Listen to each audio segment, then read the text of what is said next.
Hello, everyone. Welcome back to New Dice Please Bite Size Blood Bowl podcast, brought to you by the people at Blood Bowl Live for these special weekly episodes for our documenting our trip to Cake or Death down in Yeovil. My name is Chris. Joining me again, Mr. Scott Bryant. Scott, who is your favourite tennis player? Caught me out. Sorry.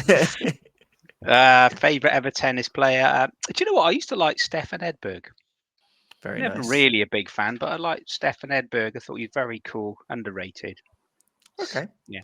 Also, Mr. Tom Feeks. Tom, favourite tennis player? I'd go with Roger Federer, but there is a small part of me. But I think there's teenage me in the background shouting Maria Sharapova. But no, Roger Federer just seems like a nice guy. Oh, we need to get Teenage Feature Cold Shower, I think. I was also going Roger Federer, and Mr. Hovel, who is not with us today, also said Roger Federer. So very nearly 3 out of 4 for our Feds. But no, we're not here to talk about tennis players. We are here for day 2 of our Cake or Death diaries that we recorded when we were at Cake or Death tournament a couple of weeks ago. Here's day 2. Enjoy.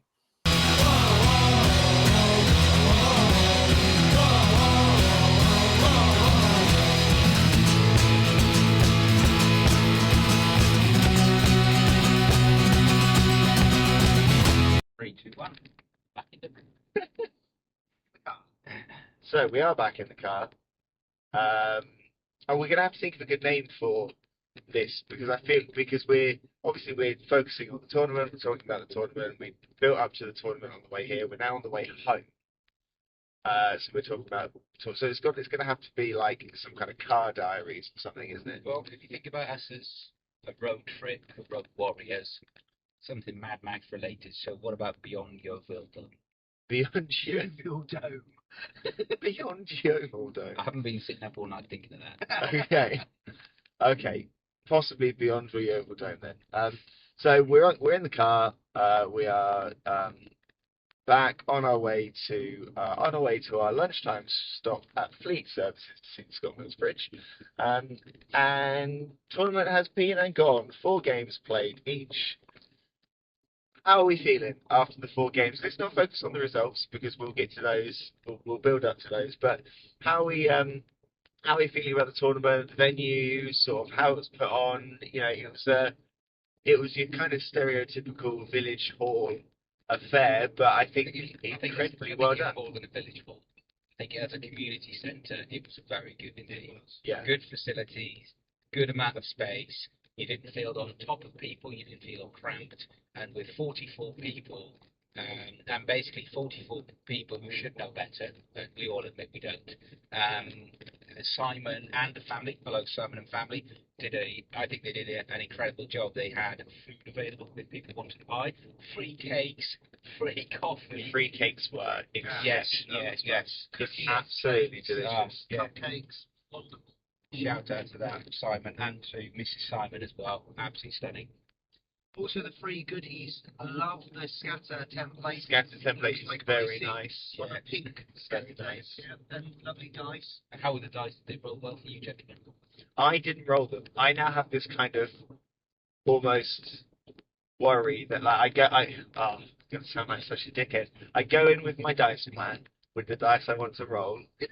And so I got given that set of dice. We met BB Nut, who's been on the podcast. He very kindly gave us a set of dice. I did not roll any dice that were not in my scheduled dice plan. Because if they'd rolled badly, I would have blamed those dice for the rest of their life. So I didn't want to put that pressure on them. I did roll BB Nut's dice. My first roll was a double 1. See? What was your first roll? Mine was actually a 6 and a 3. So that's pretty good. So I was quite pleased, and I carried rolling them. I found, on average, the cake dice, bright pink with the 6 being a nice slice of cake, rolled exceptionally well for everyone. So we had a lot of people just using the dice as soon as they came round, and there were lots of 6s and 5s. I tell you what, the dice that I might take to the next tournament, when we had got back from the tournament, had some food, got back to hotel and were playing Settlers of Catan, they were rolling 9s, 10s, 11s all over the shop. So I'm going to take those 2 D6s. And do you know what they were? It's different colour dice. That's the thing. They were nice weighted dice. I thought weighted. They felt good to roll those ones.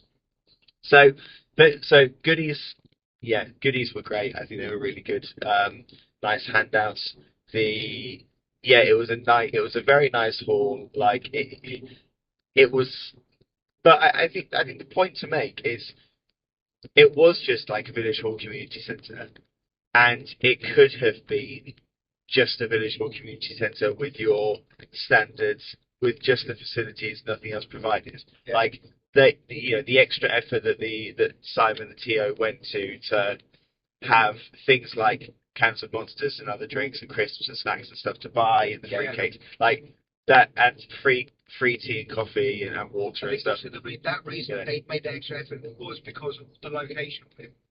And it wasn't near a Tesco's or a fast food restaurant or something like that. No, they're a bit like it's similar to when we've gone to Alpha Games out in Stanton, sort of where we are, in that they are a little bit.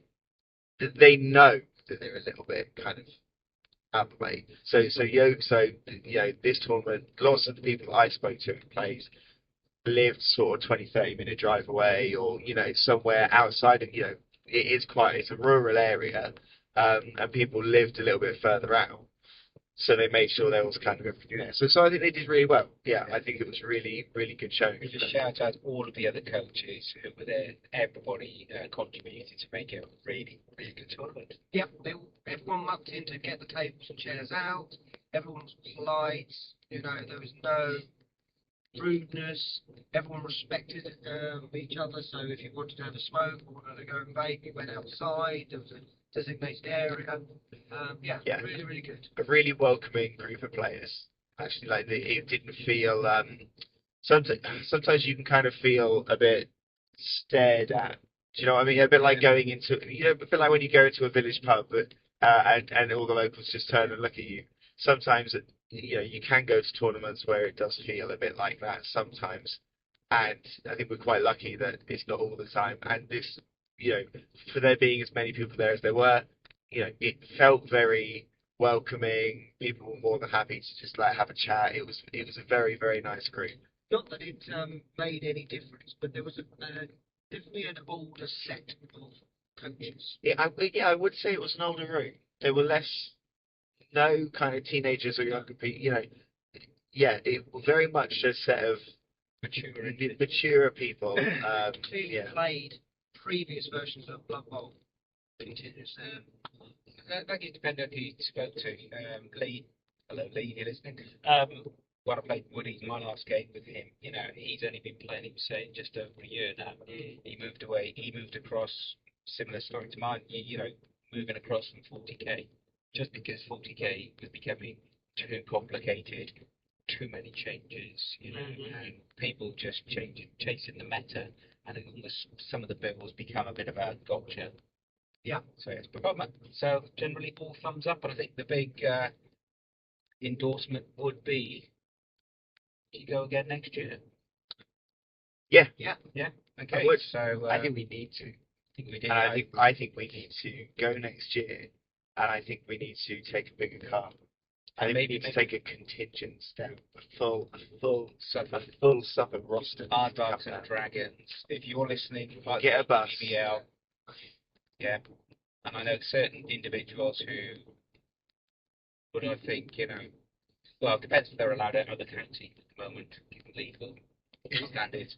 But yeah, we will look to get as many people and spread the gospel and share the community of Blood Bowl as we can. Yeah. One thing that I felt also helped with the smoothness of it, and this is something maybe a little bit Marmite, because I did have one coach who was like, I don't really bother with it, is tour play. I found that tour play for the management of games and the quickness of stop that game, 5 minutes break, straight on to another game, really helped.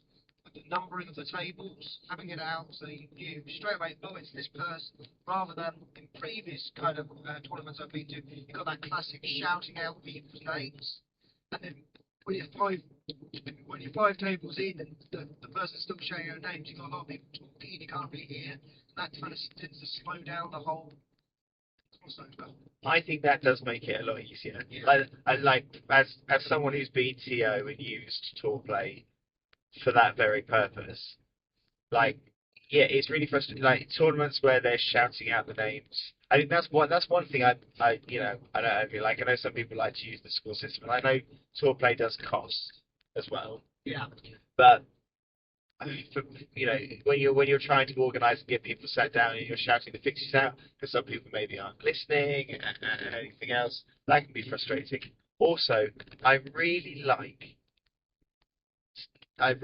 pitches being numbered Yes. because there's nothing. What I find really annoying is where it's like, okay, fixtures are up, and then you're like, okay, where's Bob? I'm playing Bob. Okay, hi Bob. Bob, do you have a pitch? Or someone's on my pitch. All right, we'll go use my pitch. Like, and then you're moving around and all this stuff.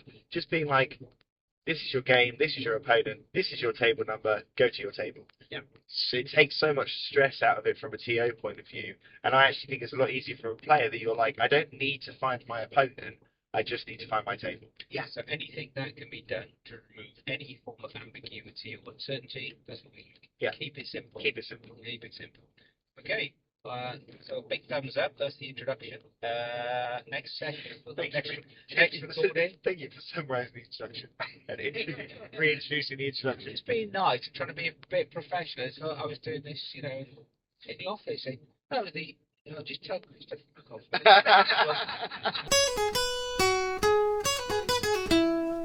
Round one. We're in the car.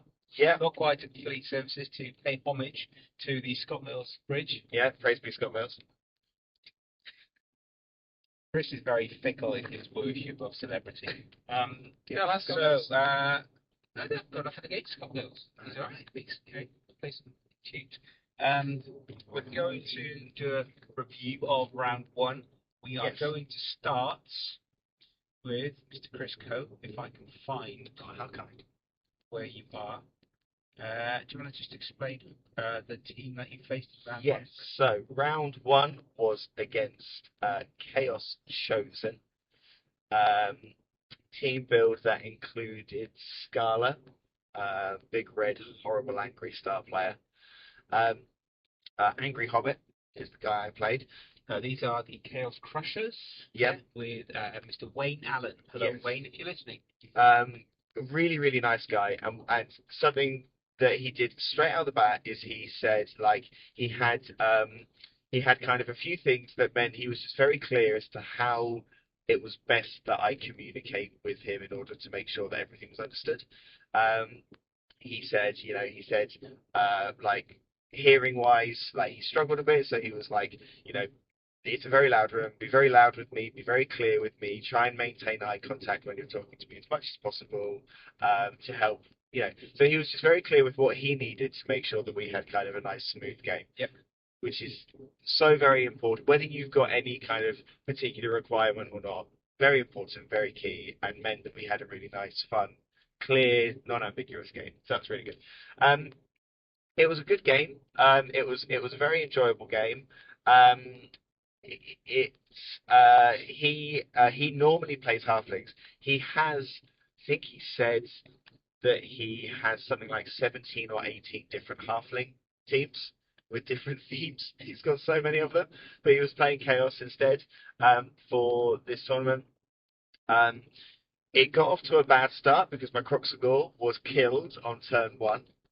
So straight off the back, dead Croxagore. We need a moment's silence for Maeve.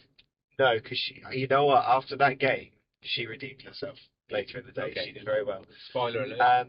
So it was a good fun game. Managed to get a touchdown relatively quickly. He equalised to make it 1-1, and then we broke the drive. And I did feel bad because he was coaching. He said to me, he doesn't like stalling. It's not the way he likes to play. He likes to just score. I knew that I was very much down on players. I knew that realistically I needed to stall until turn 15 at least, give him as little time as possible to reply. So I did stall, and I did kind of position in a way that meant he couldn't do anything. And it was quite important to do that to get the win. So so I felt a little bit bad, but I felt I needed to get the 2-1. So yeah, came away with a 2-1 win.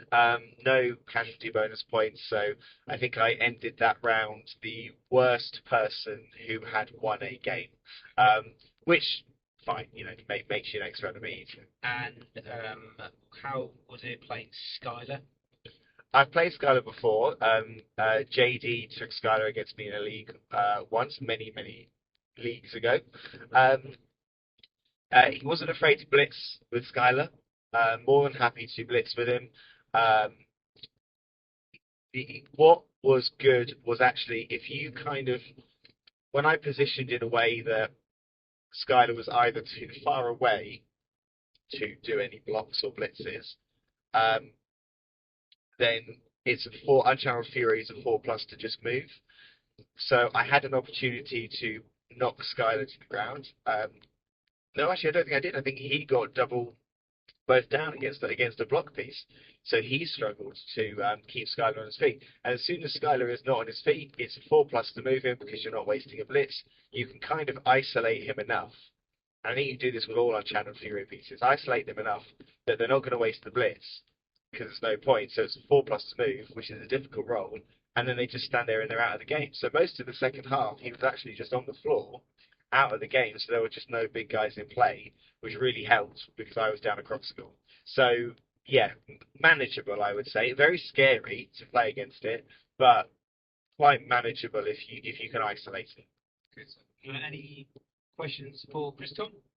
Oh, sounds like it was a good start to the day, really. Yes. A positive start. Yes. Even though your big guy unfortunately had bit the dust early on. Do you know what? It actually gave me a little bit of comfort because sometimes you worry how much you rely on that big guy and you worry how much worse your team is without it because it's immediately, 140k of your roster that you're not going to have for the game. And it's like, oh, well, what a waste. Actually, it kind of gave me a little bit of comfort that if I don't have it, 6 block Saurus is still pretty damn good. Position well, don't need to worry. So, yeah. And one game, one W in the. One game, 1W, 1W away from the 50% record that I wanted to bring home. Good stuff, Chris. Go to Mr. Hall. So, Tom, you were playing Derek. Derek, hello, how you doing, fella? And Mr. Derek Bartlett, playing Carpe Jugulum, nice name. And unsurprisingly on that name, Vampires. Tom, how did it go? Yes, it was an interesting one because it was an interesting build. It's the first time I've seen a build where they've got so many vampires. So he bought 2 vampire throwers, 2 vampire runners, and a Vargeist. So I've always kind of thought that you've got to keep it quite limited on the vampires because of bloodlust. The advantage to me was the fact that a Juggernaut on the Vargeist and then the rest of the 4 other vampires he put dodge. So No block anywhere. no block anywhere. He did have block on 2 Thrall line. Oh, through lineman, yes, it's block on the 2. Okay. But on his vampires he had dodge. So, his key players were going to be very susceptible to my lineman with block and tackle. So, really nice guy. He's only actually been playing Blood Bowl for about a year, so still quite new to the whole game. But knew how to play those vampires. He had 4 rerolls. I knew it was going to be an interesting game on the basis that he burnt all 4 rerolls in the first turn. That's tough. Yeah. Yeah. Yeah, especially with vampires. That's killer. And he really was suffering from ones. So every time he went for a bloodlust and needed to do something critical, a movement that would determine if he got support on the ball, whether he could shield off, he would get a 1, and he would have to bloodlust. Which, again, I don't know whether it was the fact of just the state of play or whatever, it was never a through where he needed to be. So he'd have to divert the player off. So it was a hard-fought game. I managed to get 1 casualty, but it ended 1-1 in the end. So yeah, a positive start from my turn. I think I was lucky that the ones came when they came for me, because I could definitely see that there was going to be breakthroughs, especially with the vampire throwers being so strong, strength 4, edge 2, movement 6. So yeah, it's a good start. Good start for me. That's good because the vampires have the strength to get enough dice on your dwarves to just kind of, because all they need to do is push a hole, don't they? They don't need to knock you down, and then they've got the speed and the agility with the runners to then run through. So you know that's really good. It's kind of you were able to kind of control them enough. Yeah, 100%. So yeah, I think it's a positive start for my one, even though it was a draw. How about yourself, Scott? So, to round out the round 1 games, the Atomic Cherry Bombs were playing Lizardmen, the South Lustrian Gators, coached by Cornish Chris. Morning, Chris, if you're listening. And credit to Chris, he had just finished painting up the Gators the night before, and they look rather good. Very pretty, weren't they? Simple block colours, maybe blue against black, splashes of red for tongues, etc. But they look very good, very effective indeed. So ironically, Cornish Chris took the same build as our Chris here, which was your lizard man with 6 block on your Sauruses. Yep. He did have blue loom bands on them all, but he did explain that, and I was comfortable, playing As comfortable as you can. yeah, Right? they still had that. Not quite, but I could live with it, Had to talk to myself a few times, but I was okay, thank you. I decided that, my way of playing the tournaments was going to be score quick, score fast. So I scored after turn 2, really decided to take the ball, get the score on the ball, come back. And it was a very tactical game. It was one of those games where it could have gone either way. Chris had obviously the drive early in the first half. His first drive, he was getting down the pitch. I was doing a lot of popping the ball out of the cages, strip balling, leaping in, getting rid of the ball. However, it wouldn't necessarily fall in the right place. Couldn't do a pickup, and Chris said exactly the right thing. I didn't have that get out strategy thread enough. That was my learning in game 1, and even when on my turn 8. I went round, blitzed, got the ball. Also, the ball went loose, and instead of just standing by the ball and putting bodies around the ball, I thought I'll pick it up, and it just means he's got to hit me at least roll some dice. So maybe I just leave it there that he's going to block me off and he can't blitz everybody off, etc., etc. So just a learning, but he did still have to go in, do a lot of dice rolling, pick up the ball, get it to score this turn 8. And then it was very back and forth in the second half. Again, I was managing to get into his defensive setup, pop the ball out, couldn't quite pick it up. Or if I did pick it up, I wasn't able to get that exit strategy. Chris got the ball back and scored on turn 15. He had to do a lot of work to get that score, but he got the score on turn 15. So I had that was his turn 16. Sorry, I had one turn to do one turn, and he had a blitz event on the kickoff, and therefore I couldn't use a 1-2 touchdown. And on his blitz event, he KO'd my one sidestep ball carrier. So that was it. So 2-1 loss. It was a very good game, so I didn't feel quite very disheartened by it. First of 4 games, long way to go. So yeah, not a bad start for the Cherry Bombs in terms of how I was playing. Not great in terms of the result, but 1 down. That's pretty even Stevenson. So one win, 1 draw, 1 loss.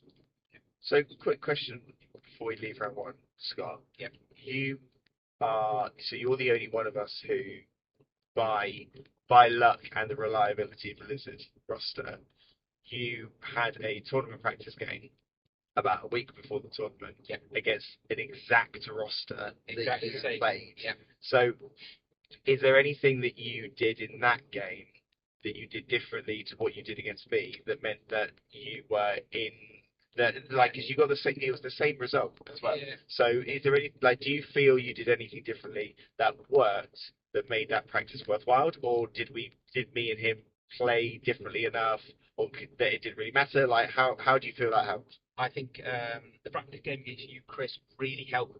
And what I did differently this time, when we played, I sort of left it to have one opportunity to break your drive and to get the ball, which I could have done on another day. A 3-up dodge with reroll works, but it didn't on this occasion. So I did that, which is much better. And the one thing which even Cornish Chris said it and a bit too as well, was the fact that he had 6 block, and if he hadn't had, if he hadn't had the block, he would have really struggled because he was rolling a phenomenal amount of both down on the dice. So that really helped him as well. Didn't help me as much. So yeah, being a bit more aggressive, but again, started to be worn down by the numbers game and the amount of block. But generally, it's a very good game. And again, it just said that your coaches, but it sounds like they were. First round of coaches we played, all very nice people, and you probably play them again with no worries at all. Yeah. Yeah. Do you know what's almost as good as all of the lovely people we played in round 1? Cakes. Fleet services. 9 minutes away. 9 minutes away. That's day 2. Join us tomorrow for part 3 of our Cake or Death Diaries. We'll see you then.